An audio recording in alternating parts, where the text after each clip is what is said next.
I can tell you that those who say it's mostly wind, ice, rock, and snow are not being deceptive. It is. Those who say they have visited Antarctica have visited the Antarctic Peninsula.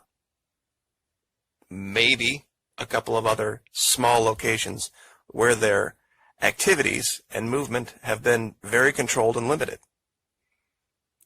We don't have that restriction using the satellite imagery, however. And this one was about the middle part of last fall.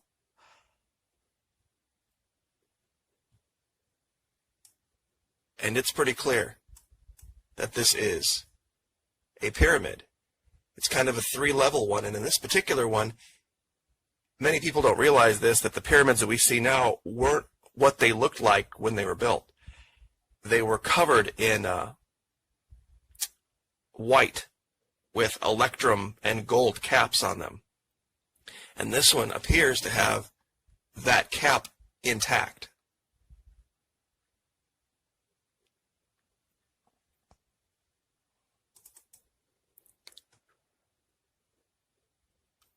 Once again, the imagery shows things that can't be mistaken for anything else. These are ships. These are ships locked in the ice. You have the very clear bow structure. Anybody in the Navy could look at this and go, yeah, that's a carrier. That looks like some kind of a frigate or a destroyer. I mean, they're not ambiguous, especially this one. And once again, these aren't things that the military has claimed or anybody has made any kind of acknowledgement of.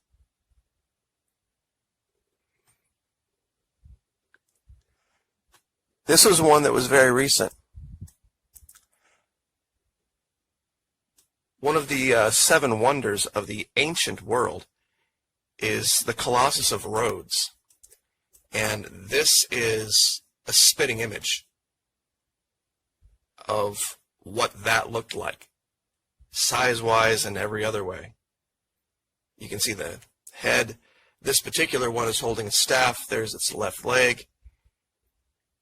Seems to be holding a shield, a staff and a shield, which was in antiquity a lot more common than you would have thought than swords. Swords were somewhat of an expensive luxury in ancient times, and shields were much easier to make, as were staffs.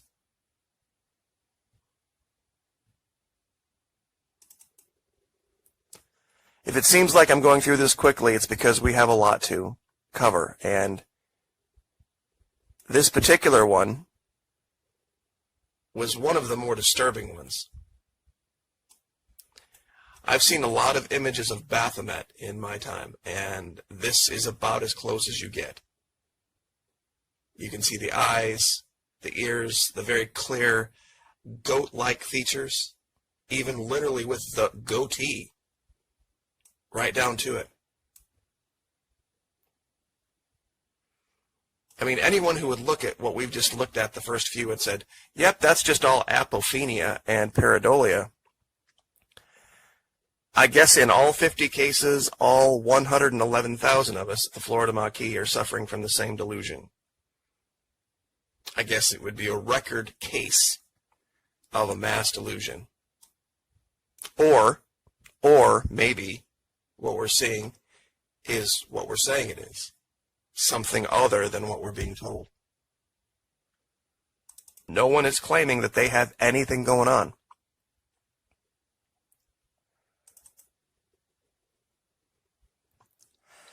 This was one location that I found that I had to stare at for a long time because it has huge implications.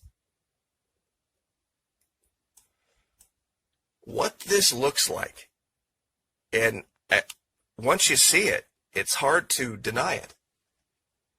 The image, the shaded image on the surface of the ice here, very much looks like a bull, which that particular animal has been worshipped for thousands and thousands and thousands of years. And we have 2 darker shadows that look humanoid that appear to be creating this image for some reason. Not only does this mean that there's inhabitants. This means that there's culture. Cultures that could be connected to ancient Rome, to Mesopotamia, to just about any culture, really. If you wanted to look close enough, you'll find someone somewhere venerating bulls. And in this particular case, if you look real close at the side, it looks like there is some type of a cut in the side of the bull, which would mean that it would be a sacrifice of a type. Whether this is artistry, whether this is shadow of actual activity, I really don't know how you look at this platform for sure and don't see something that'll make you think.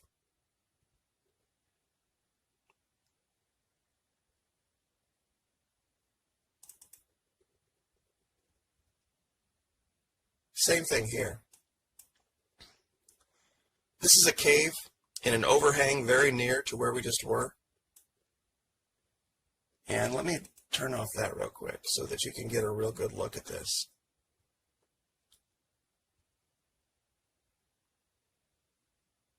That's created. There's really no possible way that anyone could look at this and say that this is how when the wind blows and ice and water mix and then the sunshine hits it and then this shadow and that shadow. Yeah, no, sorry. That's, it's disturbing, to say the least, but it's definitely a creation.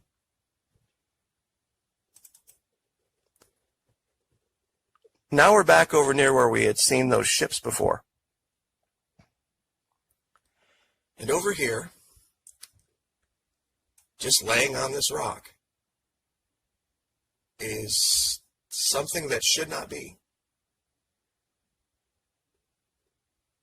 To see curves and coils in something in Antarctica just doesn't seem like that would be possible. I've labeled this, of course, tentacle, and when I look at it, it is what it is. It's either some type of a serpent or some type of since it's surrounded by water, I don't know if this is some type of a leftover tentacle from a giant squid or what it is, but these curves are biological. These are not functions of how ice melts.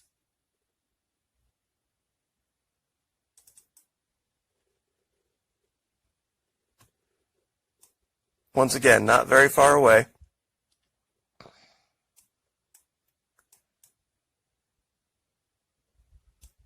We see just about the same thing in the sense that it looks very biological. We have arms, heads, bodies. We have the tail. Whether this is some type of a dragon, some type of ancient dinosaur-like creature, ancient reptile, something that has evolved to adapt to living in an icy environment. I'm not sure what you would, what other allegation you would make. This is, of course, another location in what they call the Mertz-Nennis Valley, where we have found so many different things. And there's more to be discovered, and that's the best part about this. Even with all of these finds, there's still a great deal more to be discovered.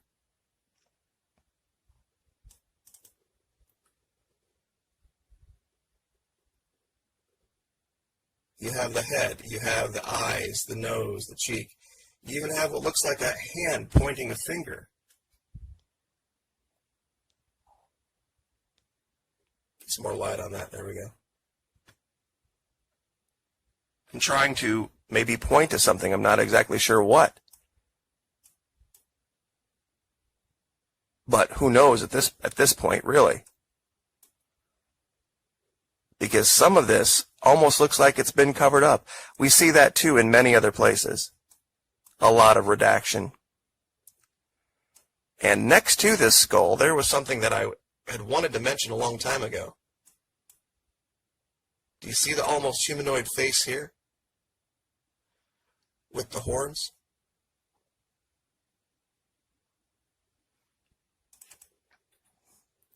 Building. Just setting on the ice. Perfect as can be.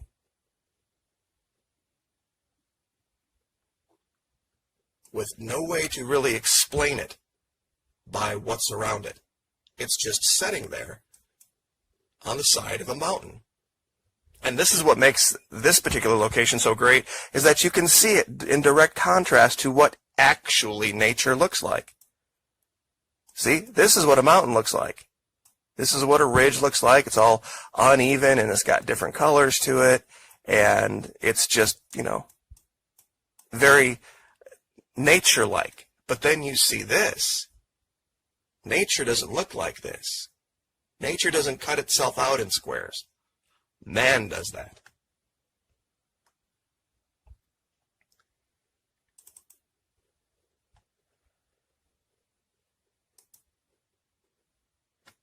This was another location that I had revealed recently, but had found a long time ago, of what looks like some type of an ancient creature that is being revealed due to the melting down there.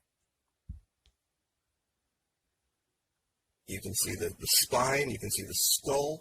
It has almost a beak-like quality to it, like we had talked about turtles being referred to as dragons, water dragons. This might be some ancient version or a larger version of that. You can see the front, what would be the front flipper that would be reminiscent of a snapping turtle. You can almost even see the shell. A lot of this is covered up, but this is part of the unexpected consequences of the warming that we're going through. And I believe it's mostly natural. I believe it's part of a cycle that we go through, and that we should be more focused on adapting to it and taking advantage of the positives of it. And this is one of them. What's happening down there in Antarctica. In fact, there's an article out now, you can go find it, that Christmas Eve was the largest melting event in Antarctica in history. I can't wait for the 2020 imagery to come out and see what's been uncovered. Now this one, this is probably of all of the finds the oldest. An emerald Washington monument, no lie. It is a giant emerald obelisk sticking up out of the ice. The measurements are almost identical to our Washington monument. It's really an incredible thing. I haven't talked about it in a long time. That's why I included it.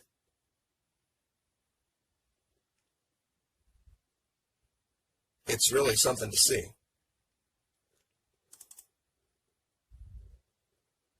Okay, this is not a one location thing. This is a region that I've called Ancient Manhattan.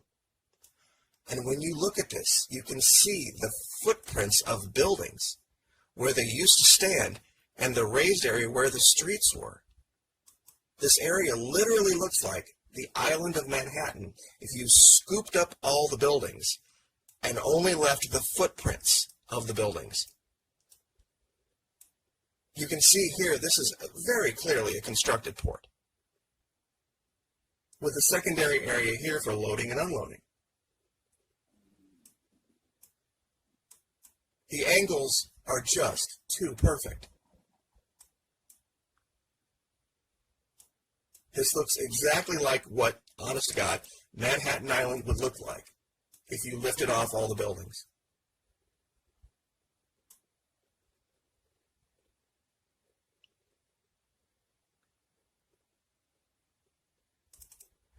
Now this next one is a little bit, I don't know what the word I want to use is, more archaeological. There is a giant valley that goes between these two sections of rock right here. And there has been constructed a walkway to go from one to the other. Hand of man, for sure. That's not natural. Whatever cut these two rocks apart, whatever force, this has been mitigated by whatever society lived down here. And you can also see right around here that this is almost, it looks like a Roman road. It really does. That this is a well-traveled path. That perhaps, if they had made the right turn here, through here was some type of a shortcut, perhaps to head off in this direction. Or to get up on the plateau, you came up through here, and then you could cross over this way. Or vice versa, if you were coming from this direction, this was the easy way around.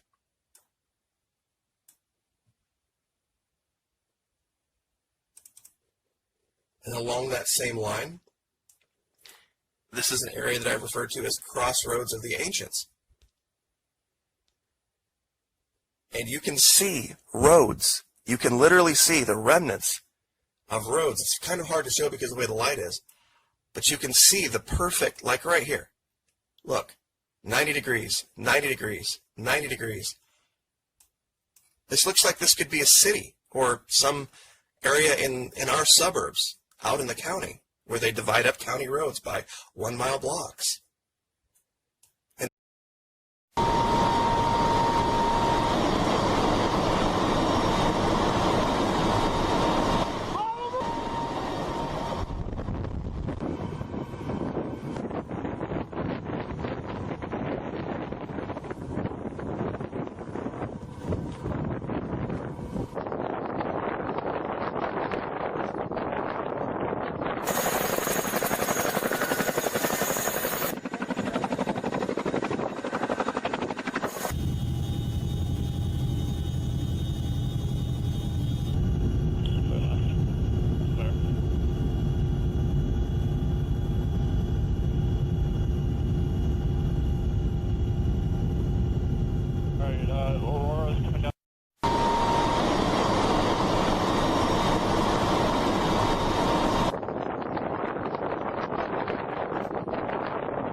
Antarctica has always been a whole different part of the world, a part we have still not managed to research properly. People often wonder about all the hidden secrets under all that ice, and so far we have found various signs of life on Antarctica, as well as other strange things we previously never thought to find here. The research of Antarctica is filled with information that speaks volumes about our history.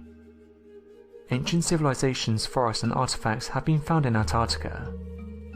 It might be a lot of ice at the moment, but back in time Antarctica looked completely different. It's believed it was once full of life, and there are many untold stories about it. Discovered here a few years back were fossils of plants, and scientists have stated Antarctica was very green. The landscape would have been covered in dense forests.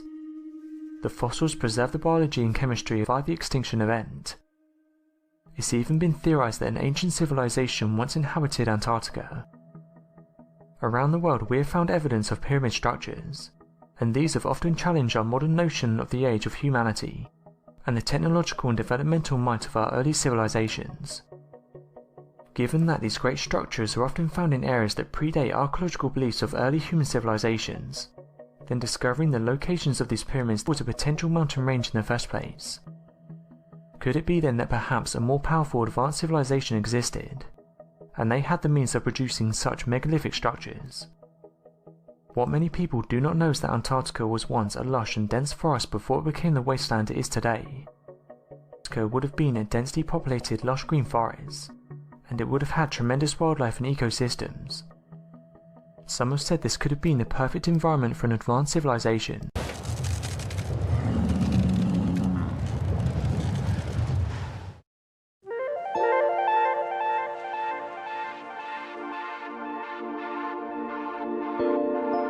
Sunlight down there is incredible because you get to see animals go about sort of what they do in perpetual sunlight in 24 hours. And the crazy thing is, like, you come out of your tent and it's 2 in the morning and you have to put your sunglasses on because it's so bright. But due to the perpetual sun, you get sunburnt. You have to put on gobs and gobs of sunscreen. The atmosphere is thinner there, and it just adds an extra challenge. You can't put enough filters on your camera because it's always so bright. It's kind of a blessing, and it's a little bit of a curse too. Yeah, I'm confused now with the time, actually. I think it's morning. And the deceptive thing, you don't know it's after midnight because it's always light. Perpetual sun's probably harder than perpetual night to deal with, because to get routines and patterns into your life, you can be awake at 2 o'clock in the morning and it's like a nice warm summer's day, so you end up going for a walk and suddenly all your routine's gone away. Whereas winter, it's actually a little bit easier to get into a normal daily routine. Double layer for comfort and extra warmth. To be able to wake up at 3 a.m, 2 a.m, and it be bright sunlight is quite an unusual thing. But what you see and what you hear in those hours is quite special. Time for some offbeat news now. Yes, shock claims are out that a massive ancient civilization lies frozen beneath Antarctic ice, and it could be Atlantis. That's actually an artist rendition of what this ancient city may look like. According to Jennifer Hale for The Sun, they report that, quote, conspiracy theorists believe that there is a secret city which has frozen over, and it could even be the lost city of Atlantis. They're right, there could even be a hidden city frozen underneath Antarctica, according to shock claims. They write here that the huge continent is an icy mass and is currently only inhabited by scientific researchers and penguins, thanks to its freezing temperatures. Now, they write, rumors of a hidden city have been floating around for years as conspiracy theorists, and even some scientists claim that the freezing continent is actually the home of the legendary lost city of Atlantis. One scientific theory claims that once upon a time Antarctica was ice-free and home to an ancient civilization. They write here that the theory is called crustal displacement, and it alleges that movements in the Earth's crust meant that large parts of Antarctica were ice-free 12,000 years ago, and people could have actually lived there. They write, allegedly, a society could have existed prehistory, coming to an end with the last ice age, which froze over the continent. They say, and this could have been Atlantis. Speculation over the location of the legendary lost city is rife, with others believing it has to have been near the Greek island of Santorini. They write, America's and Antarctica's secret city was apparently confirmed by an ancient map called the Perry Reese map, compiled in 1513 from military intelligence. They say it appears to show the Antarctic coast hundreds of years before it was discovered, but was denounced by many scholars at the time. They read, however, earlier this year, photos from NASA appeared to reveal traces of a human settlement underneath the ice. The pictures were taken using remote sensing photography for NASA's Operation Icebridge mission to Antarctica, show what online sleuths believe to be a city. They're right here. Google Earth images also appear to show a pyramid poking out of the tundra, with enthusiasts claiming it is proof that humanity once lived in the area and built a man-made structure.